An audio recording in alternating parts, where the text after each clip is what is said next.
Have you ever wondered what would happen after you drop or fail a class? Would you be able to become successful with a failure degree? The biggest names in the industry, such as Bill Gates and Mark Zuckerberg, dropped out of Harvard. Ralph Lauren, Ted Turner, and Steve Jobs are others who never completed their bachelor's degrees. This new video will answer the famous myth that a degree isn't everything. And at the end of the day, you and your skills will make you a rich person.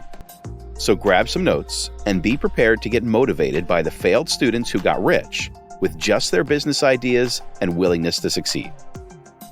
An Ivy League education is not required to become a billionaire. Some billionaires don't even have degrees, though not necessarily without trying.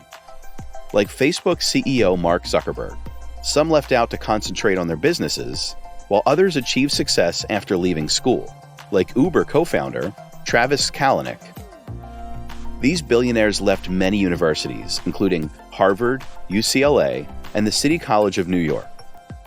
According to a recent article by Business Insider's Rachel Premick, 1 in 8 billionaires on the 2018 Forbes 400 list of the country's wealthiest people were college dropouts.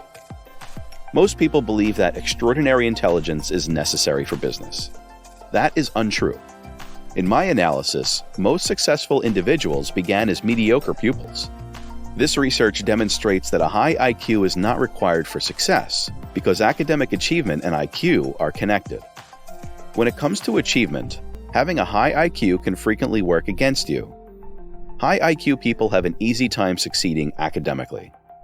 But achieving success in life is not simple.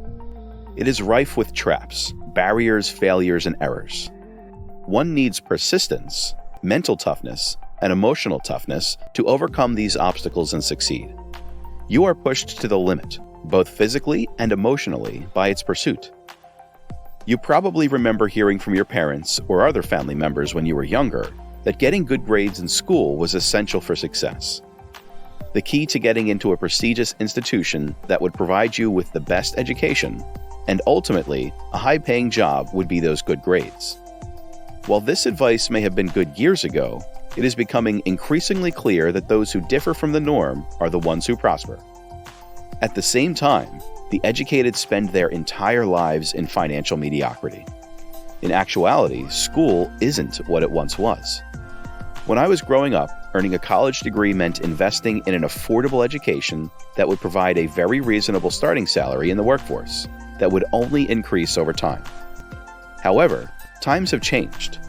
Now, students are taking on tens of thousands of dollars worth of debt, with no assurance that their efforts will yield them a lucrative job or a job in general. What's worse, though, is the mindset that is adopted through the process of attending college.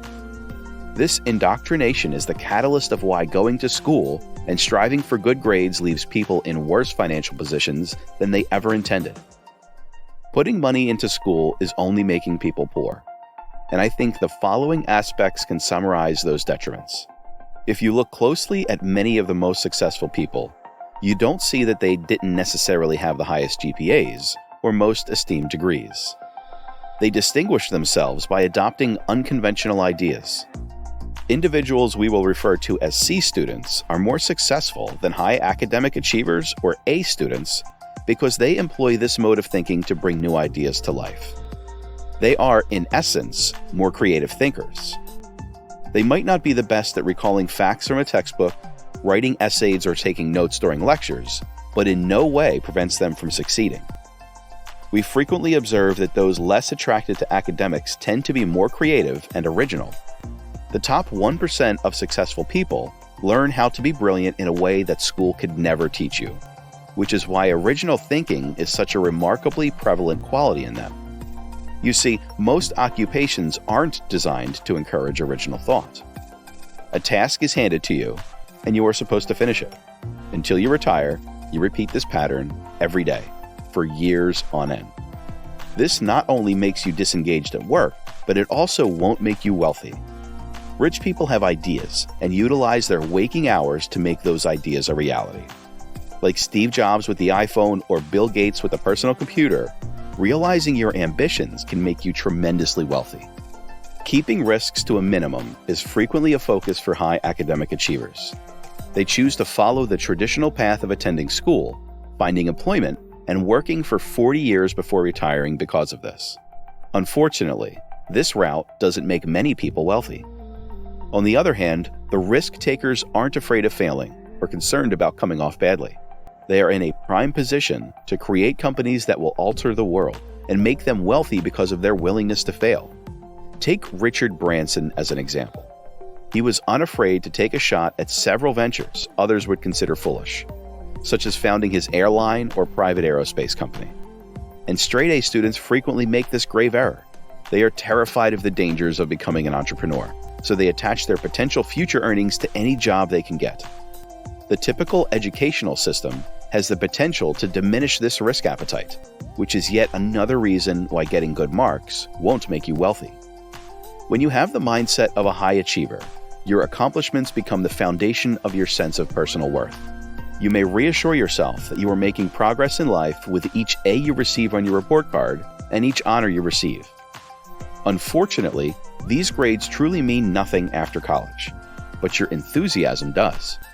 However, these A students get so focused on achieving the best marks that they neglect to stop and consider what areas they are passionate about and how they might pursue a career in them. Contrarily, rich minds are less concerned with impressing the outside world. Since no one has high expectations for them, they are not worried about meeting them. As a result, they learned how to satisfy themselves before anyone else. This mindset enables people to work on unconventional projects like the ones that have the potential to make them wealthy. Their parents and teachers probably weren't telling them to attend Ivy League schools or that they were destined for lifelong success, so they learned how to satisfy themselves before anyone else. There are several rules at school. It should be no surprise that straight-A kids are excellent at following rules because doing so means receiving top scores and being admitted to the best schools. Bells signal when to eat, calendars indicate which classes to attend, and teachers suggest what to learn. These same pupils never challenge authority and only think about what their teachers tell them. Sure, you'll most likely achieve high grades and receive a quality education, but that doesn't guarantee financial success. Everyone follows this route, and value declines as something becomes widely used. Think of a college degree as an illustration. A college degree used to guarantee lifelong employment with an excellent salary and benefits. But now that everyone has one, it's not unusual to see recent graduates working minimum wage jobs or being unemployed because their degrees no longer give them a competitive advantage in their industry. The truth is that individuals who distinguish themselves from the crowd are the ones who thrive on accumulating wealth. Use Elon Musk as an illustration. By founding his private enterprises, he defied convention in the aerospace and electric car industries, and as a result, has achieved enormous success. Not everyone will be as successful as Elon Musk, but it shows that occasionally breaking the rules is okay. The vast majority of individuals view failure negatively. They make a concerted effort to avoid it at all costs. And in most cases, those who do well in school are spared the suffering and despair that comes with failing. But if you're a mediocre student, you know what it's like to fall short and how it feels to watch others advance while you stagnate. You're familiar with the agony of failing and having those around you start to hold you to lower standards. Someone may have told you that you won't succeed without solid marks, or that you aren't brilliant because you aren't a top student. But overcoming adversity is essential to success. You see, facing hardship builds character, and when you are spared this adversity, as many great students are, you lack the opportunity to overcome these emotional events. But nobody gets through life without experiencing some difficulty, and the sooner you can fail, the sooner you can use it to your advantage.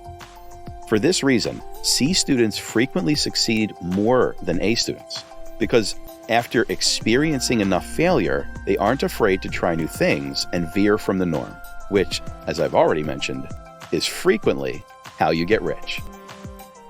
This is it for today, folks, and we hope you like the information and the points we've raised that help dropouts and failing students become rich. If you want to know more, subscribe to the channel. Also, ring the bell icon so you don't miss out on any new information.